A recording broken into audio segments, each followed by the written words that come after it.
ভাতটা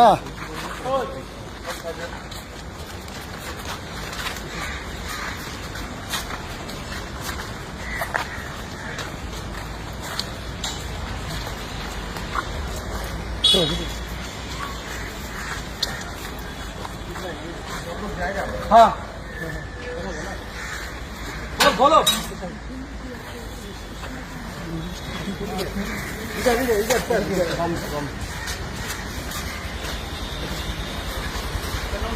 ভালো আছি স্যার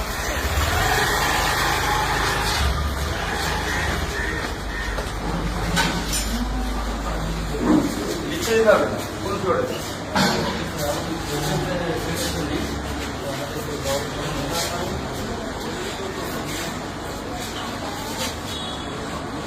কোন ফ্লোরে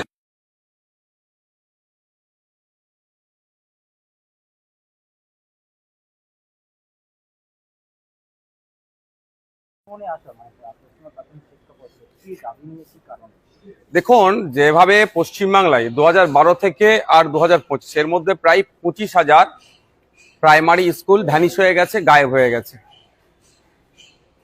চারটিখানি বিষয় নয়। এই স্কুলে কারা পড়ে? প্রান্তিক সমাজের ছেলে মেয়েরা পড়ে, চাষির ছেলেটা পড়ে, সকালে যে কলকাতায় আসে 10,000 টাকা 8,000 টাকা মাইনের চাকরি করে প্রাইভেট সেক্টরে, তার ছেলেটি পড়ে। যে কলকাতা ওলা উবের চালায় তার ছেলেটি পড়ে। যে জোম্যাটো সুইগি বা এই ধরনের যারা গিগ ওয়ার্কার্স যারা আছে তাদের ছেলেপুলেরা পড়ে। আর্থিকভাবে যারা দুর্বল তাদের ছেলেগুলো এখানে পড়ে। সেই স্কুলগুলো প্রায় 25,000 বন্ধ হয়ে গিয়েছে। এই স্কুলগুলো খুলতে হবে। প্রাথমিক শিক্ষা বিষয়ে জোর দিতে হবে এই বিষয় নিয়ে। আর এই বর্তমানে যে 49,000 স্কুল আছে প্রাথমিক স্কুল, প্রায় 1.5 লক্ষর কাছাকাছি শূন্য পদ আছে। আমরা সেটা চাইছি দ্রুততার সাথে সেটা পূরণ করা হোক। গতকালকে আমরা দেখলাম যে 13,421 ভ্যাকান্সি করেছে, আর 2023-এ যারা টেট দিয়েছে তাদের রেজাল্ট আউট করেছে। আমি 21 তারিখে মেল করেছিলাম, আমি যে 25 তারিখে আসছি, হয়তো সেখানে চাপ খেয়ে তড়িঘড়ি পাবলিশ করে দিয়েছে। কিন্তু ওই 13,000 দিয়ে চলবে না। শিক্ষা ব্যবস্থা যেভাবে ধ্বংস হতে চলেছে, প্রায় প্রাথমিক শিক্ষা ব্যবস্থা, বুনিয়াদী শিক্ষা যেখান থেকে পায়, সেটা তড়িঘড়ি সেটাকে রিকভারি করা দরকার। ইমিডিয়েট 50,000 ভ্যাকান্সি ঘোষণা করতে হবে সেই বিষয়ে কথা বলার জন্য। কারণ আপনারা জানেন, আমাদের গৌতম বাবু যখন চার্জ নিয়েছিলেন তারপরেই প্রেস করে অনেক কথা শুনিয়েছিলেন। ভালো লেগেছিল আমাকেও ভালো লেগেছিল। কারণ আমি যখন আমার ইউনিভার্সিটির বন্ধুরাও এখন অনেকে চাকরি পায়নি, ওরা বিভিন্ন প্রিপারেশন নিচ্ছে, তাদের কথা অন্তত ভেবেছিলাম যে বছরে বছরে নিয়োগ হবে। বছরে দুবার নিয়োগের গল্প শুনিয়ে উনি বলেছিলেন 50,000 রেড সিট ভ্যাকান্সি রেডি আছে, শুধু অনুমোদনের অপেক্ষা। সেগুলি জানতে এসেছিলাম, কিন্তু আজকে দেখলাম যে ওনাকে পেলাম না। উনি আজকে নাই। কালকে রাত্রে প্রায় 12টার কাছাকাছি, 11টার পরে একটা মেল করছেন যে উনি থাকতে পারছেন না। তো রাত অফিসিয়ালি ওই টাইমে স্বাভাবিকভাবে মেল হয় না।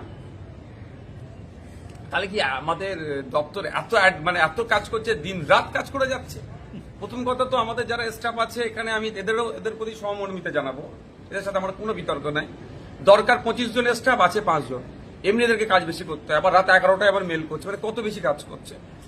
পালিয়ে বেড়াচ্ছে নাকি তাও বলতে পারবো না।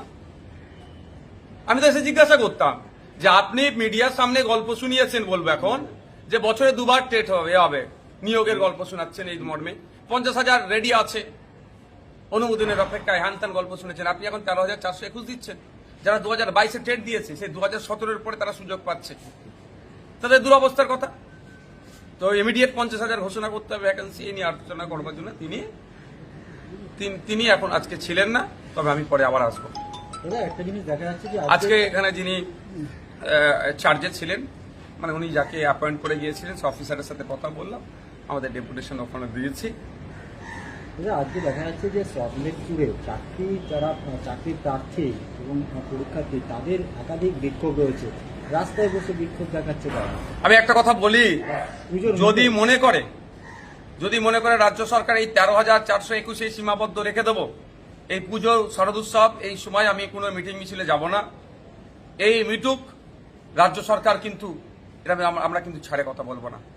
কারণ এখানে 2-3টে ফ্যাক্টর কাজ করছে। একটা হচ্ছে স্কুলগুলোকে বাঁচানোর ফ্যাক্টর, দ্বিতীয় হচ্ছে যে সমস্ত ছেলেগুলো পড়াশোনা করলো, মেধাযুক্ত, টেটে পাস করলো, তাদের বক্তব্য কি মেধার ভিত্তিতে নিয়োগ করা হোক, তাদের পরিবার বাঁচবে। শুধু তাদের পরিবার বাঁচবে না, ওই পরিবারটা বাঁচলে তার পাশের পরিবারটাও বাঁচবে। যদি 50,000 হয়, 50,000-এর জায়গায় 1.5 লক্ষ পরিবার উপকৃত হবে, প্রায় 15 লক্ষ মানুষ এই জায়গা থেকে উপকৃত হবে। কেন হবে না? সরকারটা কেন আছে? সরকারটা মানুষের ভালোর জন্য সরকার তৈরি হয়, সরকার ব্যবসা করার জন্য নয়। সরকার বেসরকারীকরণের দিকে ঠেলে দেবে এই জন্য সরকার তৈরি হয়নি। স্কুলগুলোকে বন্ধ করে বেসরকারি করাচ্ছে যে চক্রান্ত চলছে, এটা আমরা হতে দেবো না।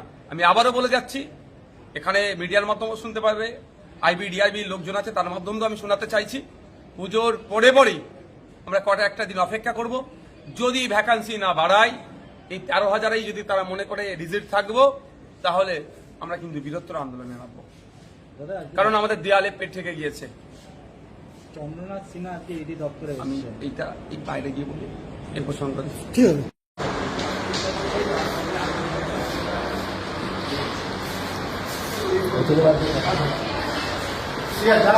না, ভালো থাকবেন না। জল দিয়ে দেন না। লাগবে না।